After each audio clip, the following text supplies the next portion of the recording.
단체가 아닌 개인 단위의 여행을 통제하는 것입니다. 물론 가능성이 낮다는 전망도 있으나 중국 정부 입장에서 자국민의 해외여행 통제는 자본 통제 효과 및 경상수지 적자 감소와도 연관된 부분이기 때문에 충분히 가능하다는 의견도 많습니다. 우선 최근 중국 정부가 가장 역점을 두는 부분은 위안화 약세에 따른 외화 자금 유출 및 환전 수요 증가를 억제하는 부분입니다. 파이낸셜 타임즈는 최근 위안화 약세로 인하여 7월 한 달간 외국인 자금이 중국에서 29억 달러가 빠져나갔으며 연초부터 8월까지 총 59억 달러가 인출된 것으로 보도하고 있습니다. 중국 정부는 달러당 7위안이 넘는 위안화 환율 약세로 중국의 제조업이 개선되는 것은 이득이지만 반대로 외국인 자본 유출 가능성에 대해서는 상당한 우려를 보이고 있는 것이 사실입니다. 자, 예를 들어 과거 1달러당 6위안을 환전하여 중국에 투자한 외국인이 있다고 하겠습니다. 현재 환율은 1달러당 7위안입니다. 해당 외국인의 경우 과거 1달러를 투자해서 환전한 6위안으로 지금 환전해서 나가면 약 0.85달러밖에 가져갈 수 없습니다. 투자한 국가의 통화가 강세가 되어야 이익이 발생하는데 반대로 약세가 되면 손실이 누적되는 것입니다. 앞으로 위안화의 가치가 추가로 하락할 가능성이 있으며 미중 무역 분쟁이 해소되기 전까지는 위안화가 다시 강세로 갈 가능성은 낮기 때문에 기존에 중국에 투자한 외국인 자금 중 일부가 빠져나가는 이유입니다. 이때 서둘러 위안화를 달러로 환전하는 세력은 외국인들만 있는 것이 아닙니다. 중국 개인 및 기업들 또한 투기적인 목적으로 달러를 매수해두기 때문에 내부에 적도 있는 것입니다. 중국 기업들은 해외 투자 목적으로 해외 부동산 등을 개인에 비해 비교적 쉽게 매입할 수 있기 때문에 이것을 그냥 두면 사실상 중국의 자본이 해외로 유출되는 효과로 위안화 가치는 달러 대비 추가로 하락하는 결과가 나타날 수 있습니다. 중국 개인 또한 마찬가지로 한도 내에서 환차익을 노리기 위해 최대한 달러를 환전하여 보유하려고 합니다. 이에 따라 중국 정부는 개인의 환전 한도를 추가로 강화하고 기업의 해외 투자를 제한하는 이 검열을 강화하는 방식으로 자본 유출을 통제해오고 있습니다. 지난 2016년 위안화가 약세를 보이고 조지 소로스 등의 헤지펀드가 위안화를 공격할 당시 중국은 자국민과 기업에 대한 자본 통제를 강화하고 외환 보유고를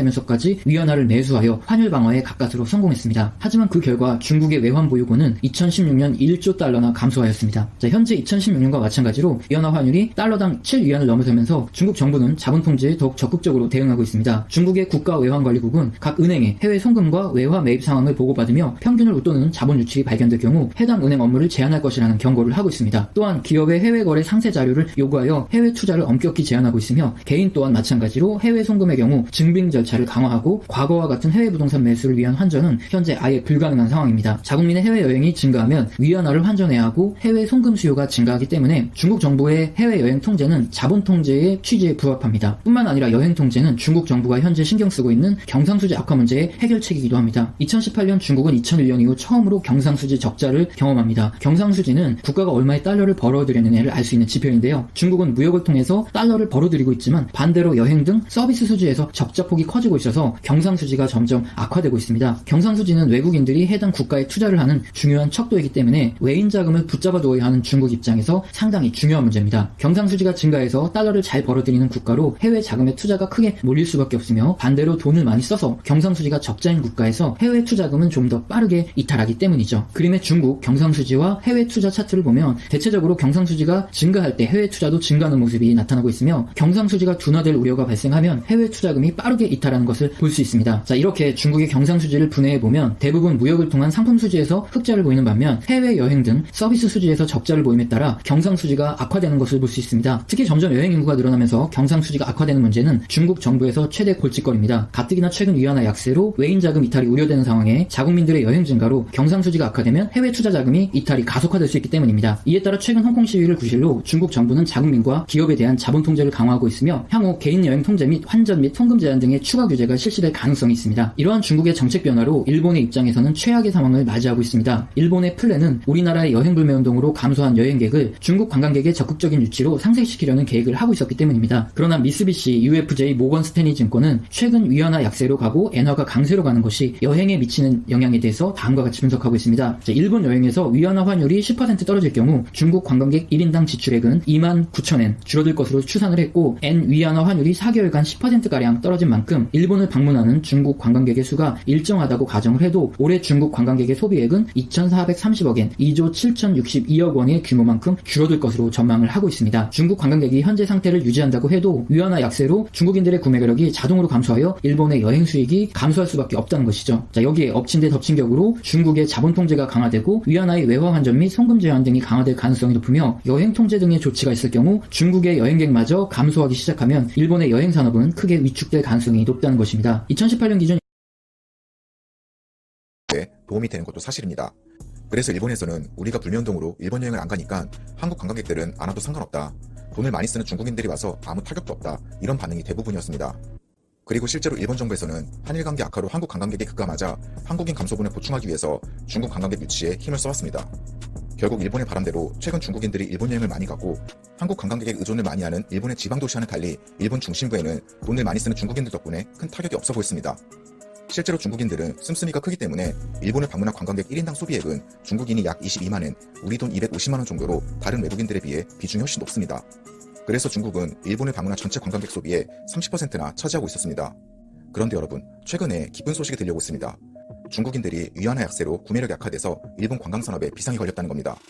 일본 한 증권기관의 분석에 따르면 지난달 엔 위안화 환율이 지난해 대비 10%가량 떨어져서 중국인의 일본의 소비 규모도 그만큼 줄었을 가능성이 크다고 설명했습니다. 또한 중국인들이 일본을 예전처럼 많이 방문한다고 해도 올해 중국 관광객의 소비액은 약 2,400억엔, 우리 돈 2조 7천억 원 정도나 줄어들 것으로 분석했고, 만약에 위안화 약세로 중국인 관광객이 줄어들 경우엔 관광 수익 감소폭이 더 커질 수 있다고 전망했습니다. 그리고 니혼게이샤 신문에서도 지난해부터 위안화 약세 현상이 지속되고 있다. 그 영향으로 일본을 방문한 중국인들의 1인당 소비액이 감소하고 있다. 이렇게 전했습니다. 결국 일본 관광업계에서는 한국인들이 안 와서 가뜩이나 타격이 큰 상태인데 중국인들까지 돈을 안 쓰니까 비상사태에 돌입했습니다. 그래서 관광객들이 많이 찾는 도쿄 신주쿠의 백화점에서는 고가 제품 위주에서 저가품 위주로 상품 구색을 바꿨다고 합니다. 또한 중국인들이 좋아하는 고급 시계 매장에서는 수백만 원대 시계 판매가 주를 이뤘었지만 최근에는 5만 원, 우리 돈 50만 원대 제품을 많이 늘렸다고 전했습니다. 그리고 오사카 백화점의 경우도 별반 차이가 없었습니다. 백화점 관계자는 원래 중국인 관광객을 겨냥해서 화장품 매장으로 만들려고 했던 공간을 중국인들의 구매가 줄면서 만화 잡지 판매 매장이나 포켓몬스터를 주제로 한 카페를 입점시켜서 소소한 기념품을 판매하는 공간으로 용도를 변경했다고 전했습니다. 결국 일본에서는 우리의 불매운동으로 한국인 관광객이 줄어드니까 중국인 관광객을 늘려서 충격을 줄이려고 했었습니다. 하지만 환율 변수로 중국 관광객의 씀씀이도 지속적으로 줄어들고 있고 홍콩의 민주화운동에 따른 중국 정부의 자국민을 통제하는 움직임이 강화되고 있기 때문에 당분간은 일본에서 중국인의 소비는 계속 감소할 전망입니다. 여러분, 일본에서는 우리가 일본 여행을 안 가니까 중국인들이 오면 된다면서 한국의 불매운동을 비웃었습니다. 그래서 이제는 일본의 바람대로 중국인들이 일본 여행을 가서 돈은 돈대로 안 쓰고 진상만 부려서 일본인들을 아주 기쁘게 해줄 것 같습니다. 오늘 영상 여기까지고요. 영상이 도움되셨다면 좋아요, 구독 부탁드리겠습니다. 최악의 위기에 처하고 말았습니다. 한일 관계가 악화되어 한국인 관광객이 급감하자 일본은 중국인 관광객에게 집요한 러브콜을 했습니다. 한국인 감소분을 모두 채우는 데는 실패했지만 중국인의 수가 제법 늘어난 건 사실로 보입니다. 그런데 문제가 발생했습니다. 바로 환율 변수입니다. 위안화의 약세로 중국인 관광객의 구매력이 급격히 약화된 것입니다. 관광객의 큰손인 중국인들의 지갑이 매우 얇아졌다는 것입니다. 중국인들은 전 세계에서 진상으로 통합니다. 그럼에도 주요 관광지에서 내심 중국인을 반기는 이유는 큰 씀씀이 때문이었습니다. 하지만 이제 일본에서 중국인 관광객은 진상만 부리고 경제에는 도움이 안 되는 존재가 되어버렸습니다. 오사카 시내 중심에서 반일 노래를 목청껏 부르면서 돈은 안 쓴다는 얘기입니다. 일본의 입장에서는 골치가 아플 일이죠. 다급해진 일본은 지갑이 얇아진 중국 관광객을 겨냥해 중저가의 제품을 선보이고 있습니다. 도쿄 신주쿠의 주요 백화점들은 고가품 위주에서 중저가품으로 상품 구성을 바꾸었습니다. 중국인들이 가장 좋아하는 고급 시계 매장의 경우 과거에는 수백만 원대 고급 시계 판매가 주를 이뤘지만 이제는 5만 엔, 우리 돈 약 50만 원대의 제품을 많이 늘렸다고 합니다. 오사카의 경우도 마찬가지입니다. 원래는 화장품 매장용으로 마련했던 공간을 만화 잡지 매장이나 포켓몬스터 카페 등으로 바꾸었습니다. 용도 자체를 변경하고 있는 것입니다. 중국인 관광객이 많이 찾는 일본의 주요 대도시에서 공통적으로 발생하고 있는 현상입니다. 하지만 아직 효과는 보지 못한 것으로 알려졌습니다. 중국인들의 소비는 일본 관광 산업에서 가장 중요합니다. 일본을 찾는 외국인을 국가별로 집계하면 중국이 단연 1위입니다. 2위는 한국이었죠. 물론 올해는 절대 아닐 것입니다. 중국인들이 일본에서 차지하는 소비 비중은 30%가량 됩니다. 위안화 약세는 작년에 시작되었습니다. 전문기관들은 엔 위안화 환율이 10%가량 떨어지면서 중국 관광객의 소비액이 2,430억엔, 우리 돈 약 2조 7천억 원 정도 줄어들 것으로 분석했습니다. 위안화의 약세와 엔화 강세는 당분간 계속 유지될 것으로 보입니다. 게다가 미중 무역 전쟁과 홍콩의 민주화 운동에 따른 중국 정부의 자국민 통제 움직임이 확산되고 있습니다. 따라서 일본에서 중국인의 소비가 늘어날 가능성은 대단히 희박합니다. 더욱이 문제는 중국 관광객들의 숫자마저 줄어들 가능성이 크다는 것입니다. 위안화 약세가 정점을 찍으면 관광객이 자연스럽게 줄게 되죠. 결국 일본 관광산업은 걷잡을 수 없는 위기에 빠져 있습니다. 일본의 관광당국은 아직 2019년 통계를 발표하지 않았습니다. 하지만 확실한 사실은 있습니다.